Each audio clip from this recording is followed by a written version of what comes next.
Okay, this is a quick show that the Beelink SER6 6900HX can be powered by USB-C PD through its rear USB-C PD port.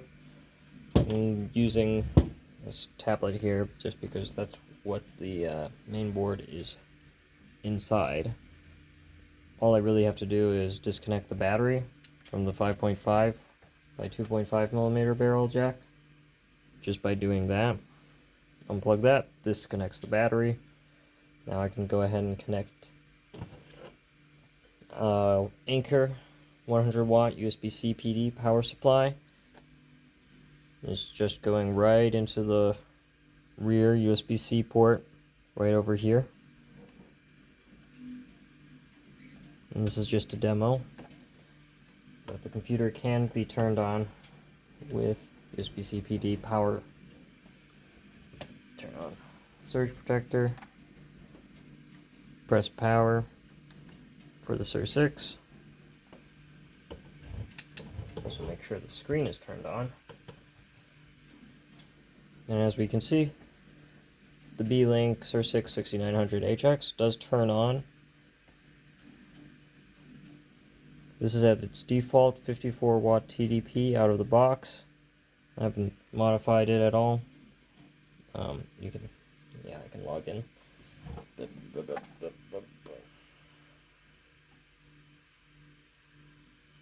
I swear I know my PIN.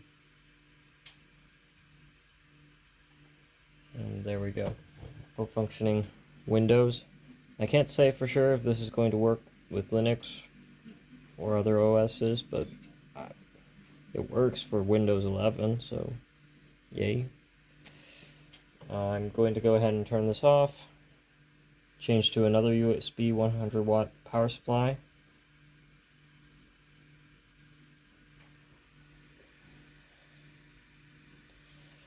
I got here, so this is an Anchor, just a 100 watt generic power supply in the black, and then got a generic Apple charger. These things are not expensive. These are like $20 and they're pretty small and compact.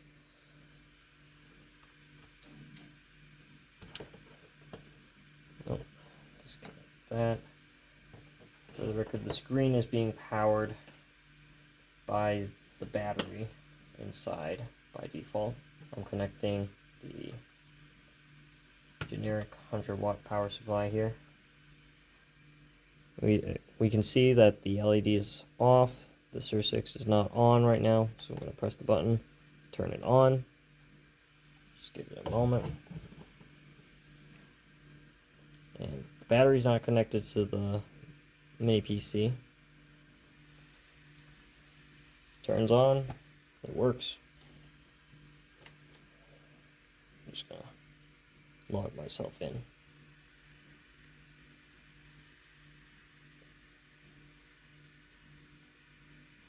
Ta-da! It works. So yeah, if you are in a pinch and you don't have the barrel jack power supply handy or something you want to power with the USB-C 100 watt power supply, that works.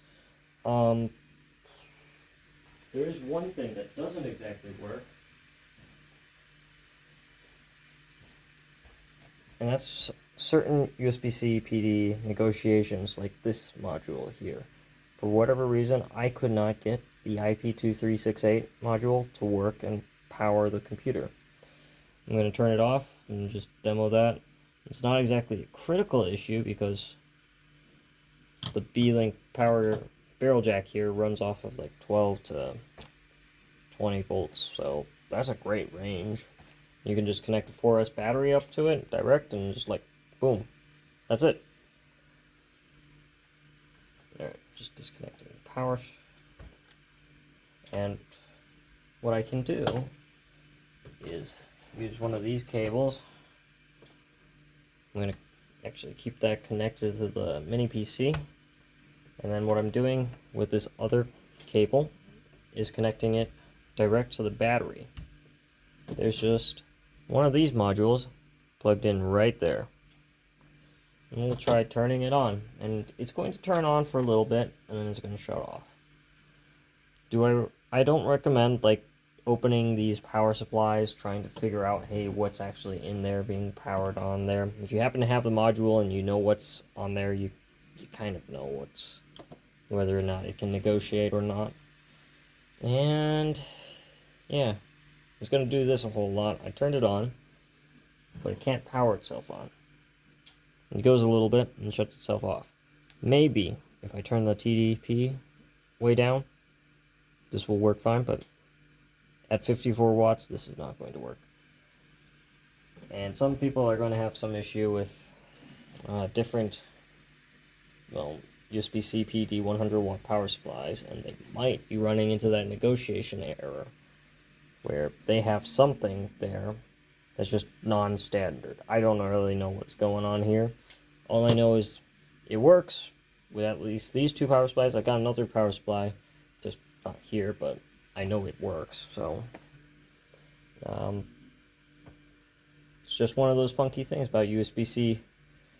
It's supposed to be universal. It's like universal-ish with big quotation marks. Like, you still got to experiment with different power supplies and different configurations. Sometimes you have to send the machine back. If that happens, it happens. But hopefully for most people, if you want to power it on, that works. What's another thing you can do?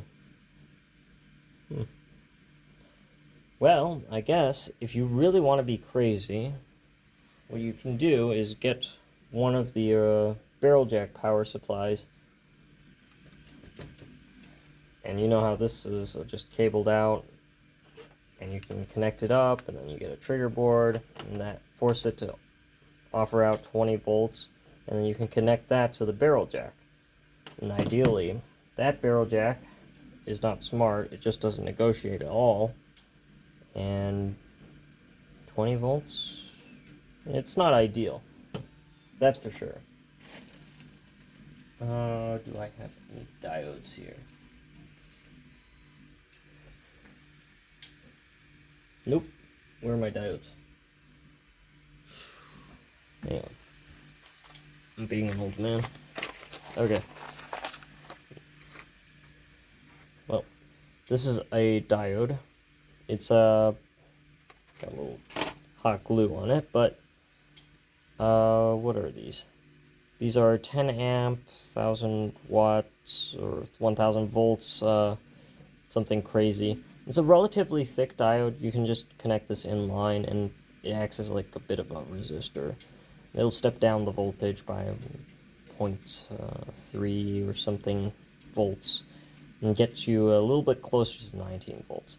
It sounds really dumb, but that's just what I do if I ever have to direct connect 20 volts to a barrel jack that's requesting 19 volts. May as well be more precise. If you find yourself that everything's just not working, start looking at the voltage, start looking at where you're cutting corners.